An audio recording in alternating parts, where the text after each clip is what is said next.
And not right now.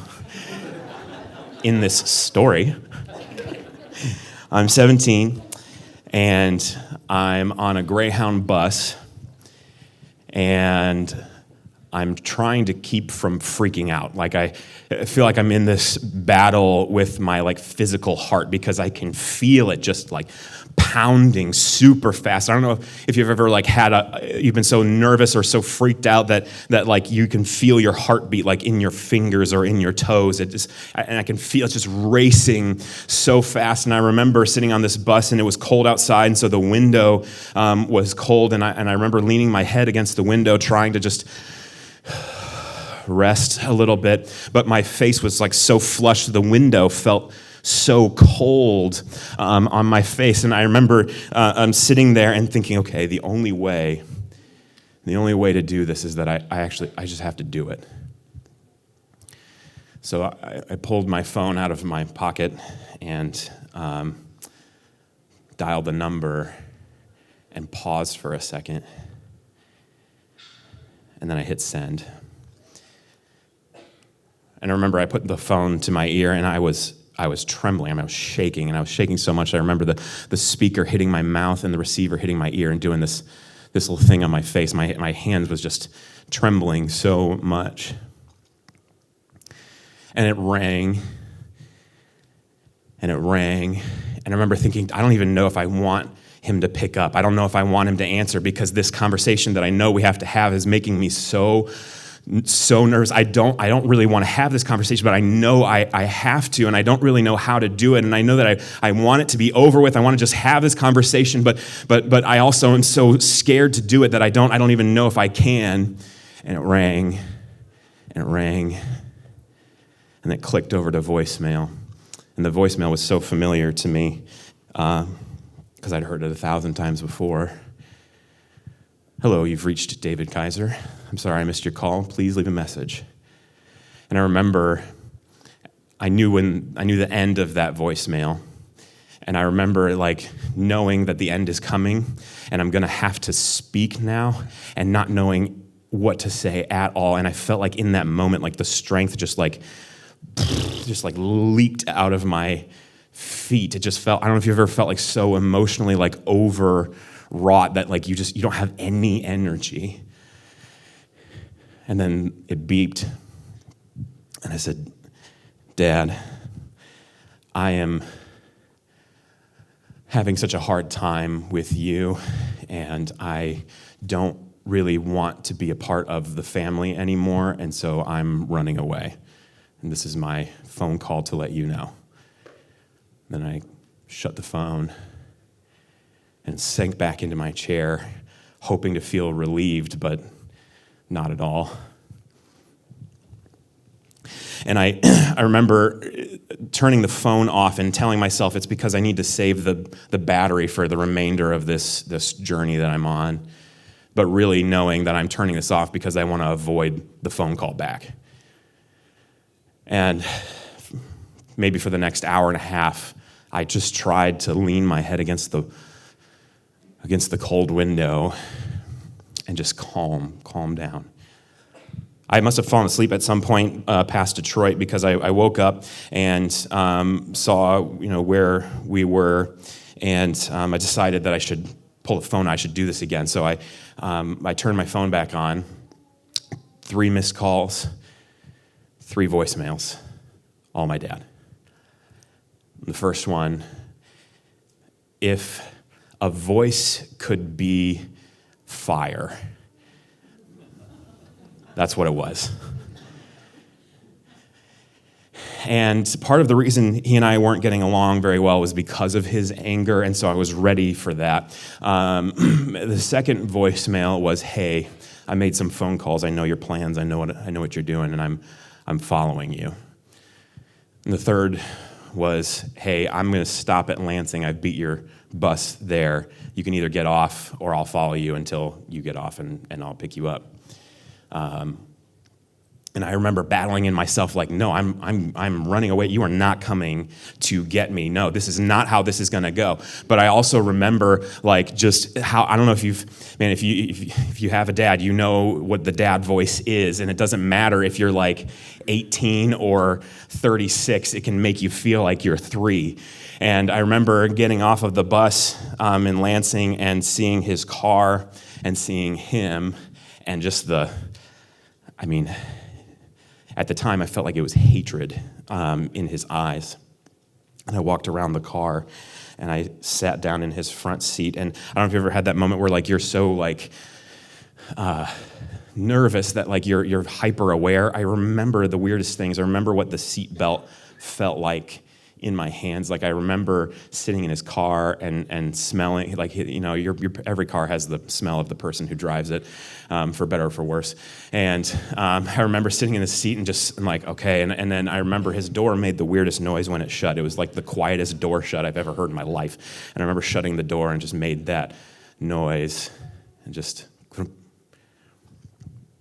We've been in this series that we're calling Love No Matter What, and we do this every year. This is kind of a big thing for us. We Love No Matter What is kind of like a battle cry. It's a rallying flag for us. It's like who we aspire to be. When we get this from Jesus, right? Like Jesus loved the people around him no matter what. And this, the fullest expression of that, I think, is when Jesus is hanging on the cross and he looks at the people who put him there and he says, Father, forgive them.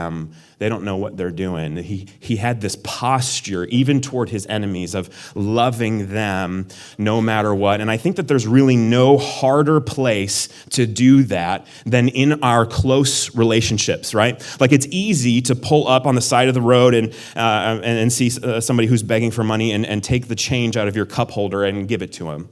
It's easy to give money to the kid in Africa or India, the monthly donation to make sure that he's all taken care of. It's easy when a person is removed from you and there is a need, but when you have a relationship that's close to you and there's some tension, there's some pain in that relationship, it can be nearly impossible to love them no matter what. And so what we've been doing is in this series is trying to ask this question, like, how is it in our close relationships when it's hard? How do we love no matter what? And there's a genre in Scripture that answers the question how. It's the wisdom genre, and the chief book of the wisdom genre is by far is Proverbs. So we've been in Proverbs trying to answer this question how. And today we're going to focus on a relationship that nobody talks about. I've never heard a sermon on this. We're going to focus on a relationship that, even though we don't talk about it, it has a powerful impact on us. And the type of relationships that we're talking about today are generational relationships. How do we love no matter what in a relationship with a generation that raised us and the generation that we're raising? How do we love no matter what when there is so much generational strife in our country? And this is like such a necessary topic because generational relationships have a lot of power in your life, right? It's not just helpful to have a good relationship with your parents. There's a girl in my life group who said that this week she calls her dad 6 times a day. And as a dad, I'm like, yes, like, can I get that? You know, with my daughters, that would be great. It's helpful because she's like, Dad, the fire alarm's going off. What do I do? Or the smoke alarm's going off. What do I do? You know, and it's just like, it's helpful. It's not just helpful though, it's powerful. Because over the course of our lives, it's our parents that load us with the sense of confidence, of self-worth. It's our parents from whom it's that first relationship from which we get a concept, an idea of who God is.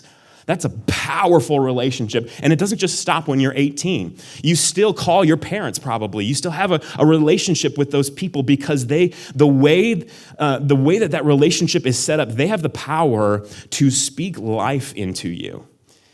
It's powerful. And it's not just powerful to have a good, healthy relationship with the generation before you. It's also extremely powerful and healthy to have a relationship with the generation below you. I worked in a nursing home for 7 years, and I will tell you that the people who, at the end of their life, who went peacefully, the people who, when they needed help, didn't get depressed when they were injured, the people who were the most resilient were the people who had healthy relationships with the generation below them. And it's not just that it's helpful. It's not just like, okay, Mom, you got your knee surgery. Let me help you hobble into the car. It's not just helpful. It is. But it's not just that. What those people received and what I watched them receive was the love and care that they showed their kids. They received it back from them. And it was that fought off the depression and the anxiety that is just like so pervasive in a nursing home. That's why they got better. That's why they were more resilient, because they had a healthy relationship with the generation below them. Generational relationships are incredibly powerful in our lives. And so what we're going to do today is we're going to be talking about that relationship. And we're going to start in the Proverbs, because the Proverbs, actually, if you read the whole of Proverbs, what you'll notice is it's a father trying to teach his son how to be. It is, in essence, a generational book. He's trying to pass on his wisdom to his son. So we're going to start in Proverbs because there's some wisdom to be had there. We're going to look at two things, two little nuggets of wisdom from the Proverbs. But then I want to zoom out because the Bible talks about this relationship so much. It has so much wisdom to say and has so much help to be had by looking through the scriptures about this type of relationship. And it's beautiful. I mean, the idea that because Jesus came and died for us, what I believe is that it's not just fire insurance, right? Like it's not just that we get to escape hell when we believe in Jesus. No, Jesus is a ever-present help in time of need. If you've read the Psalms, you know that David's like, God, I need your help. That's every Psalm. There's 150 of them, right? Like he seems to think that God can help him with his struggles. And what I believe is because Jesus loved us no matter what, we can receive help from him when we go through these generational struggles. And so we're going to zoom out and kind of build a theology of generational relationships. So let's start in the Proverbs. This is Proverbs 20, verse 29. It says this: "The glory of young men is their strength, but the splendor of old men is their gray hair." You gotta love how just kind of terse and short Solomon is. The glory of young men is their strength, but the splendor of old men is their gray hair. You can probably guess what this means. It's a good thing to be young, right? Like, because you got strength. And it's not just like physical strength. Another thing that's often associated with youth is conviction. Maybe the word headstrong has kind of a negative connotation to it, but it is part of youth is being strong in what you believe and fighting for what you believe. That's a strength, that's a good thing of youth. But Solomon says it's not just good to be young, it's also good to have gray hair. It's also good to be experienced in life. There is something to be said for having gone through life once before, seeing the challenges of home ownership, seeing the challenges of raising kids, seeing the challenges of having a 20-year marriage or a 30-year marriage or a 40-year marriage, having gone through that. Standing on the other side of life's challenges, there's a power to that. Because what you know is that you know the struggles, you know the mistakes that you made, and you can help other people miss them. You can help other people navigate that difficult terrain. There's a power in being older. He says the splendor of old men is their gray hair. What I like about this proverb is it sets us up really well when we're talking about generational relationships. He says there's good things about both. Both have strengths. Both have strengths. Here's another one. This is Proverbs 17:6. It says, "Grandchildren are the crown of the aged, and the glory of children is their fathers." If you want to understand this proverb, all you got to do is go to a nursing home, because at dinner time, if people aren't talking about their bowel movements and how much medication they're on, if they're not talking about that, that's the number one topic of conversation. But if you're not talking about that, what they're talking about is their grandkids. And they're talking about their grandchildren in a way that's like, my grandchildren are better than your grandchildren, right? They're bragging about their kids. It is the joy and the substance, the meat of their lives. It often is the reason that they keep pushing on, because they can't wait for that next visit. Grandchildren are the crown of the aged. It's kind of like your reward for making it. You made it, you get grandkids. and great-grandkids. Back then, people didn't live as long, and so now we have, like in my family, I have my great-grandmother is 96, 98, something, and my youngest is 1, and that's her great-great-grandchild. Kind of the reward of making it that far is that you get to see the next few generations. The next part says, and the glory of children is their fathers. I love this, because if you ever go to a playground, you don't have to go to a nursing home for this. When you go to the playground, and what you'll hear is, my dad's better than your dad. He's going to beat up your dad. Or my mom can cook better brownies than your mom. It's like, for children, their pride, their glory is their parents, right? Here's what Solomon's saying.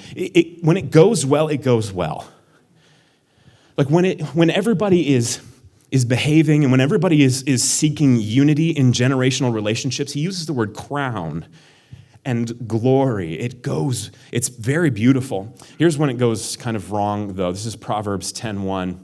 It says, a wise son makes a father glad, but a foolish son is a sorrow to his mother. Here's kind of the first nugget of wisdom in the Proverbs. This is what I would say to kind of summarize a lot of what the Proverbs say, is to have an attitude of mutual respect. Have an attitude of mutual respect when approaching generational relationships.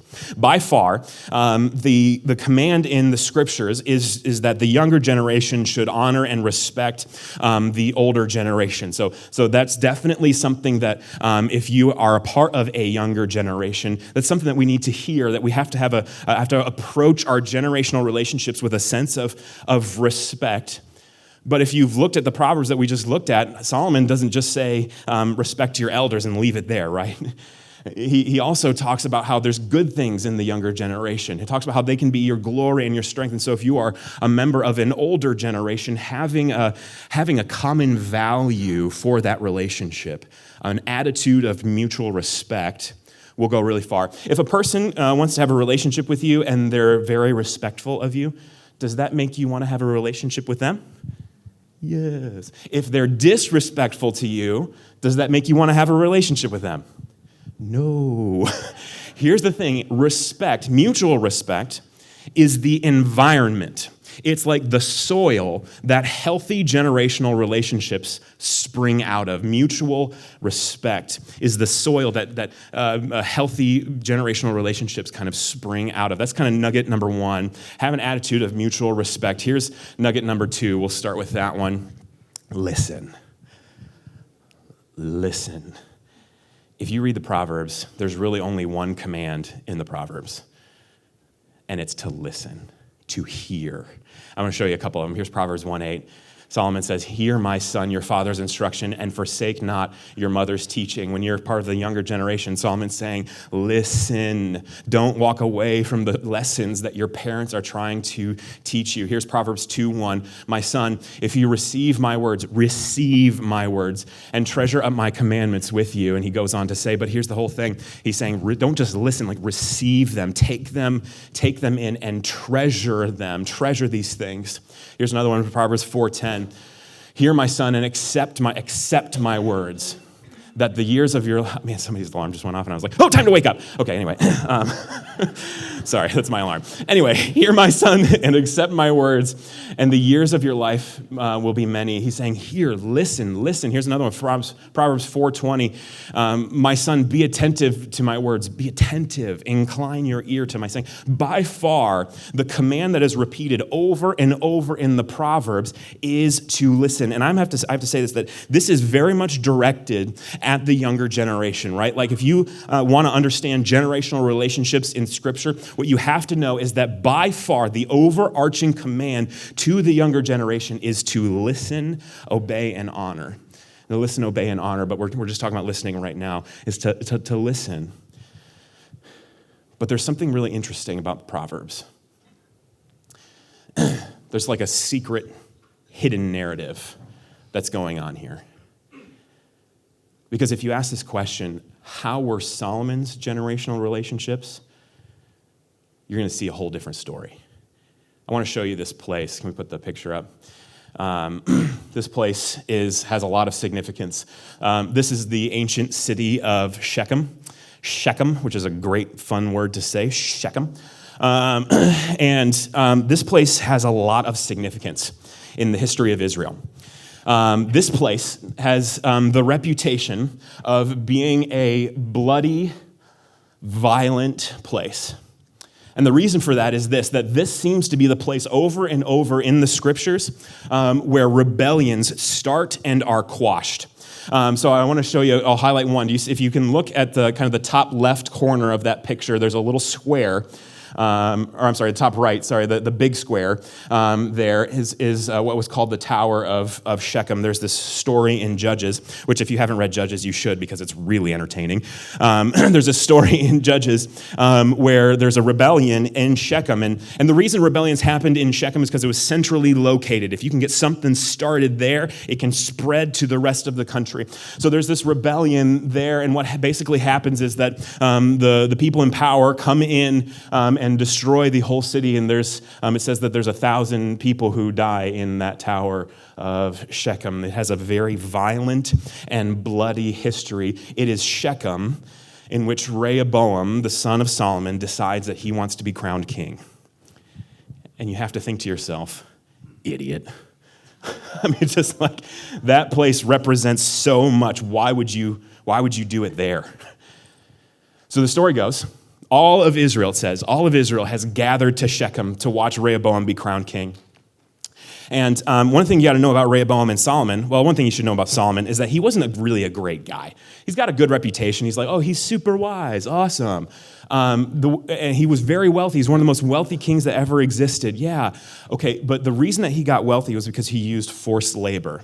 One of the reasons that Israel became so economically prosperous is because they relied on slavery to build their projects. Solomon builds the first temple. It's completely overlaid with gold, right? And then he builds an even bigger and grander palace for himself. And he uses slave labor to build all these things. So the nation comes to Rehoboam as he's about to be crowned king, and they say this, hey, Rehoboam, your dad was cool, I guess.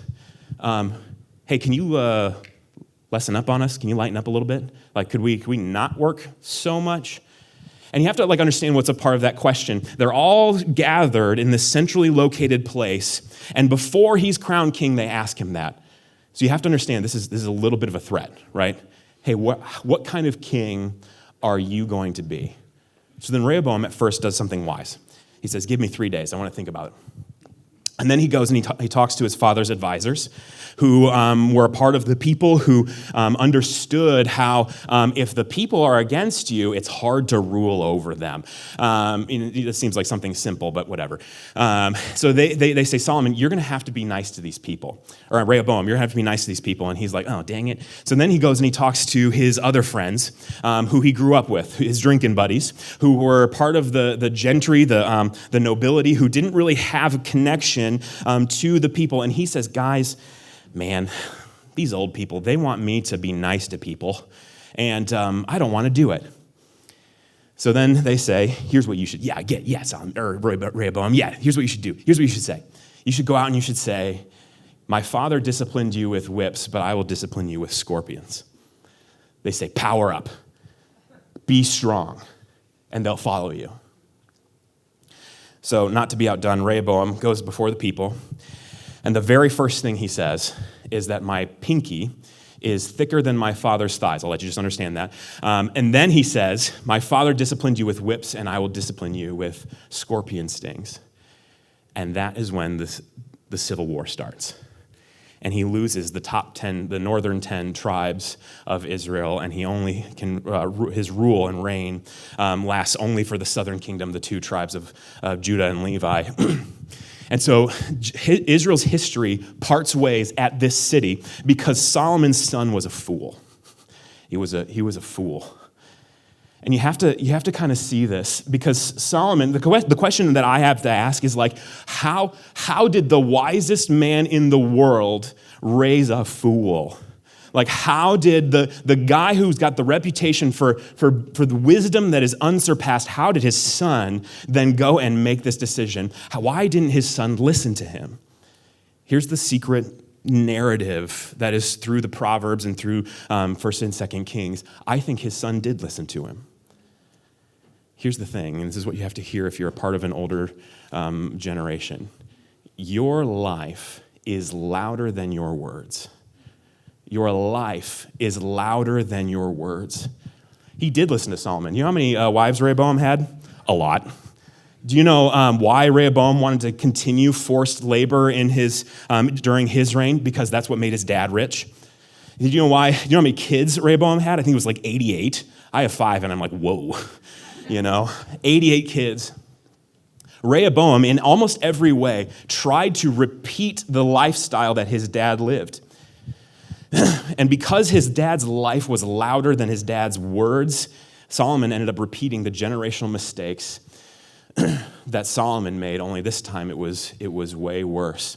So this is nugget number 2, listen, but understand that if you need and you want to pass on your wisdom and you want people to listen to you, you have to live a life that is louder than your words. People will always listen to your life more than they'll listen to your words. If you preach peace, but you are very cantankerous and always tearing people down, guess what message they're going to listen to? If you go about and you want your family to live a Christian life and you want them to know Jesus and you're always talking about how Jesus is good, but you are bad, guess what message they're going to listen to? So here's the teaching of Proverbs. If you are of the younger generation, the teaching is it's wise to listen. It is wise to listen to the generation above you, but also listen to the message of Solomon's life. Your life is always louder than your words. What do you want people? What do you want the younger generation to hear? And how can you live that out? That's kind of if I'm going to summarize the teaching of Proverbs, that's how I would do it. There's these 2 points, right? Is to have a mutual respect for one another and listen to one another. But right now I want to zoom out because I think if we kind of missed the rest of what the Bible has to teach about generational relationships, I'd be doing you a disservice. So I want to switch now, and we're going to put that Ephesians verse up there. By far, and we've kind of already said this, by far, the teaching of Scripture is that the younger generation is to listen to the older generation. And so Paul puts it in Ephesians 6:1, he says, "Children, obey your parents in the Lord, for this is right." That kind of, like, there's this command. There's another one in Exodus, right? Exodus, this is the 10 Commandments. God says, honor your father and mother, that your days may be long in the land, and the Lord your God is giving to you. Yeah. There's just that's just kind of the teaching of Scripture. But there's another undercurrent. There's like another story woven underneath this. And it's that, and if I was going to summarize this story, I'd say it like this: there are no good fathers.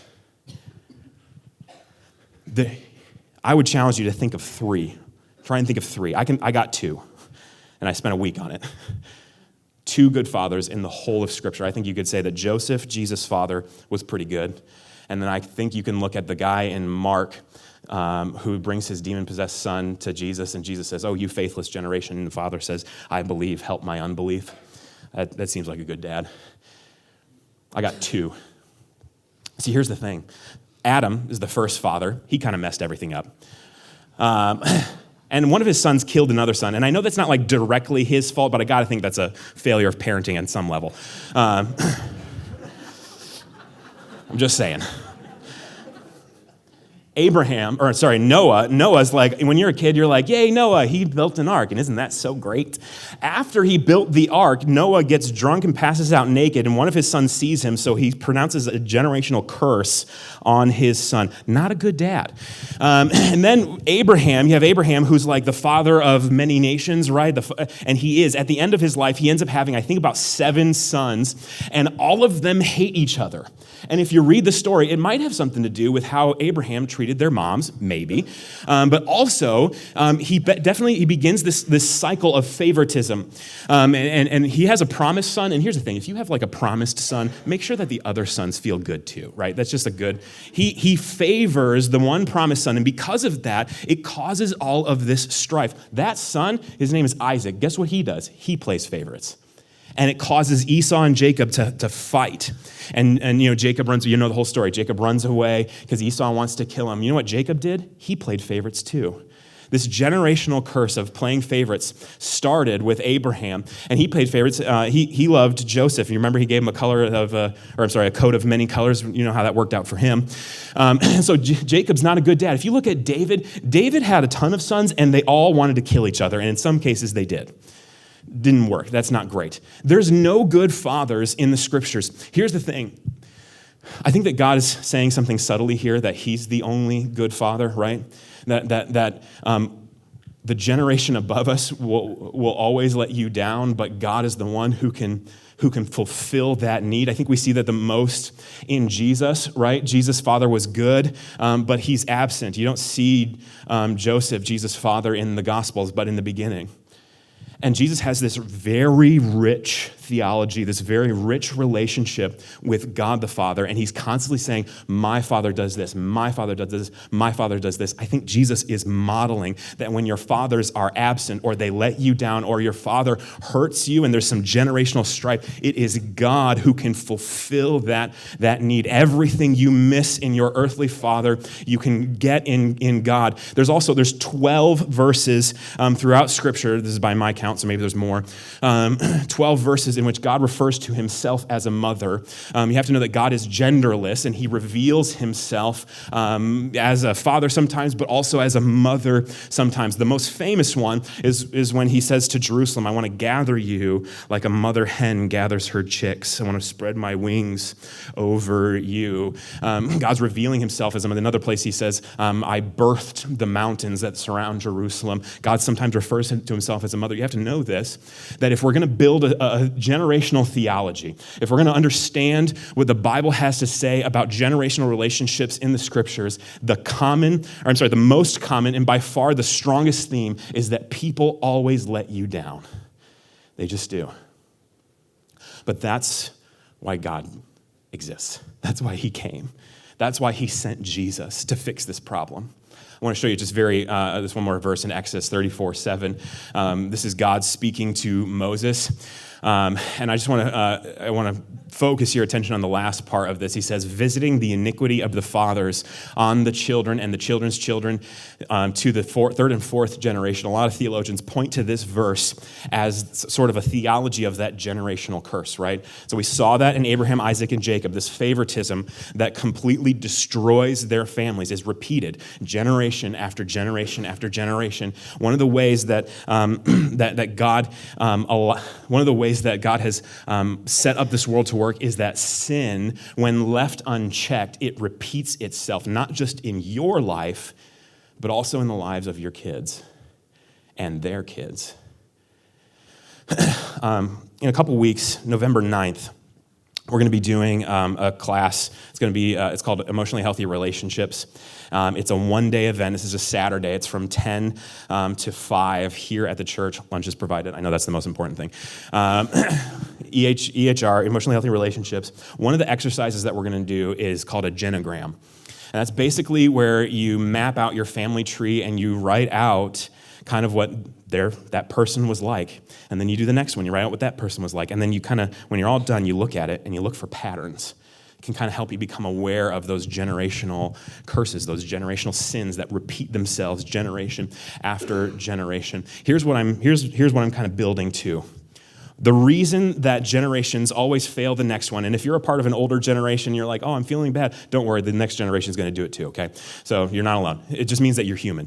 Part of the reason that we see this repetition over and over is sin.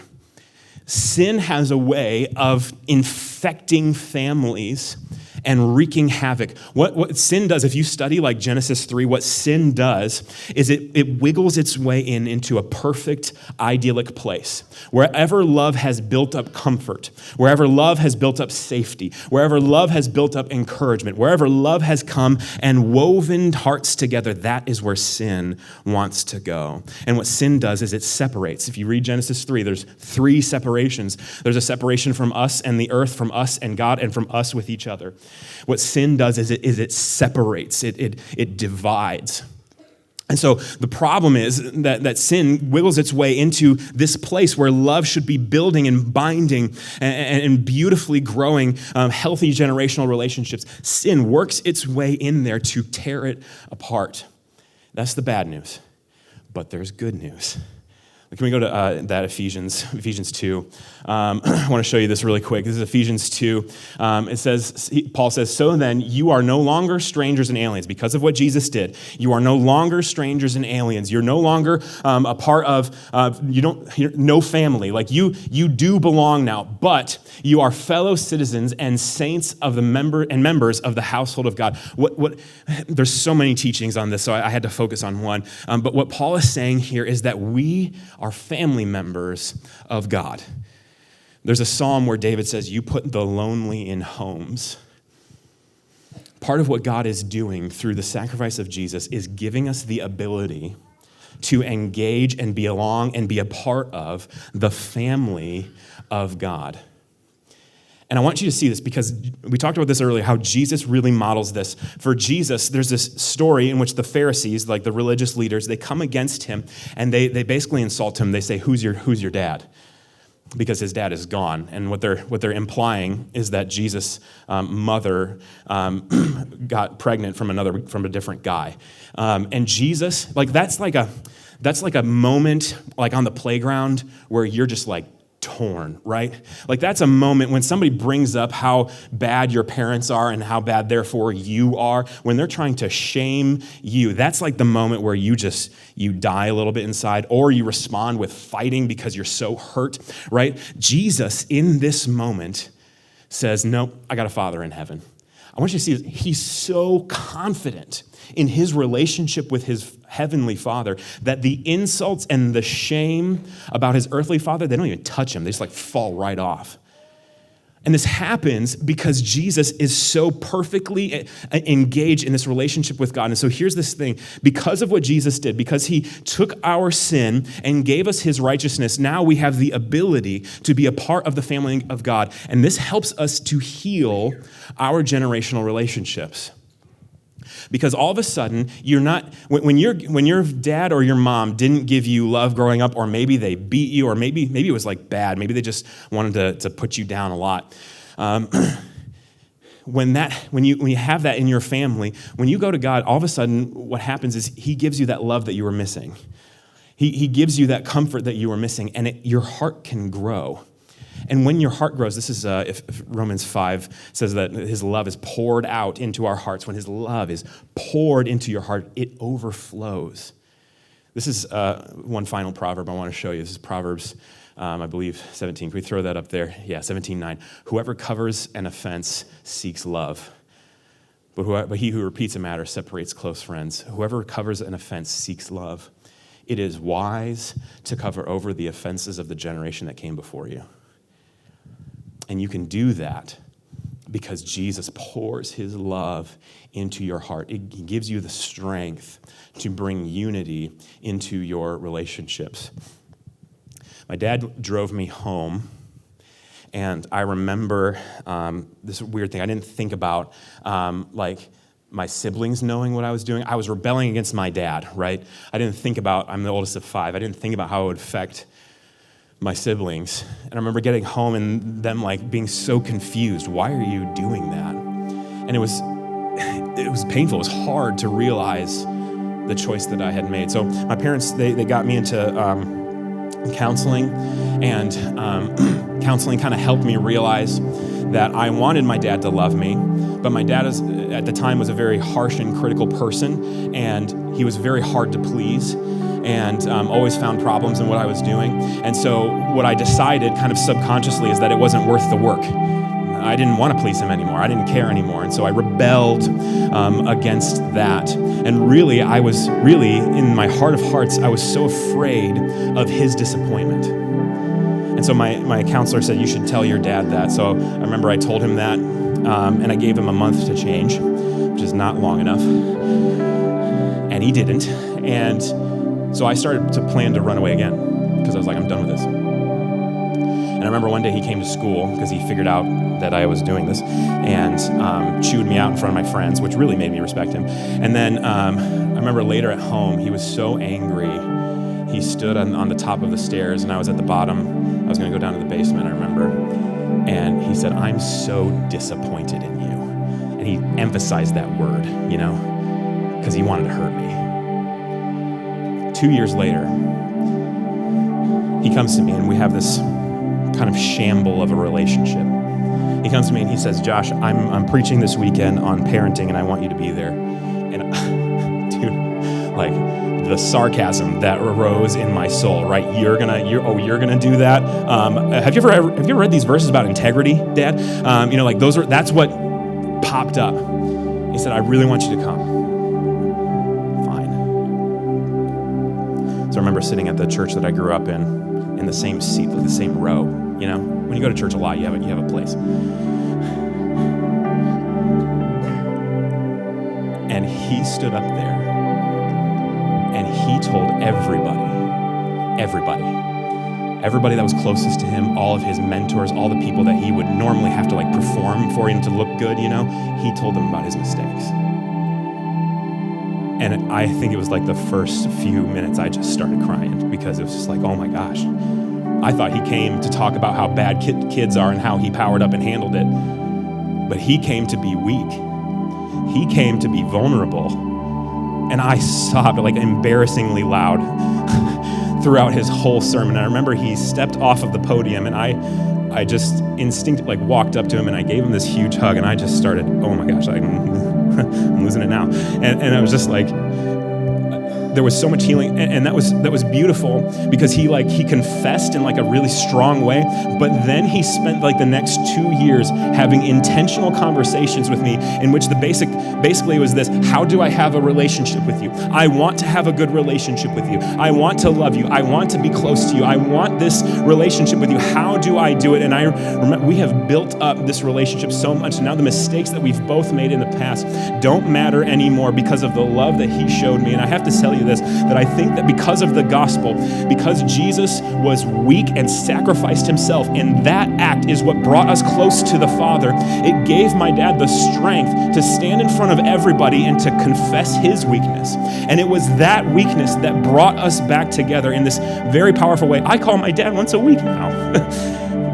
Most of the time it's for babysitting, but there's also I love him, And I respect him so deeply. And not because he's a cool person, he is, but I respect him because he was willing to be weak and be vulnerable in order to have a relationship with me. So what we're going to do as the band comes up, we're going to have a time of worship, and kind of how we've been ending these messages in this series is by inviting people to come forward to get prayer. And I guess I wonder if there are those of you here who feel like you don't have a good relationship with your kids. And it might be because of them, right? It might not be your fault, but it might be your fault. And you just need the strength to go first. You just need the strength to come to them and say that you are sorry, or that no matter what they've done, you still love them. Maybe you just need that strength to go first. Maybe I would invite you during this next song to come forward and get some prayer about that. I believe that prayer is powerful and can give you the strength you need to initiate that conversation. Maybe you're here and you have a really rocky relationship with your parents. And maybe it's their fault, maybe it's your fault. But sometimes maybe you lay awake at night and wish that you could just talk to somebody who knew how to navigate buying a car, or you wish that you could talk to somebody who knew how to navigate the mistakes that are often made in intimate relationships, and you long for a dad or for a mom to be involved in your life. Sometimes that's not, our actions can't heal that. They can't produce that. You need Jesus to come alongside and help you. And so what I want to invite you to do during this next song is to come forward and get some prayer about that. Prayer is powerful. I'm going to pray, and then we're going to worship, and I'd invite you to come forward, Jesus.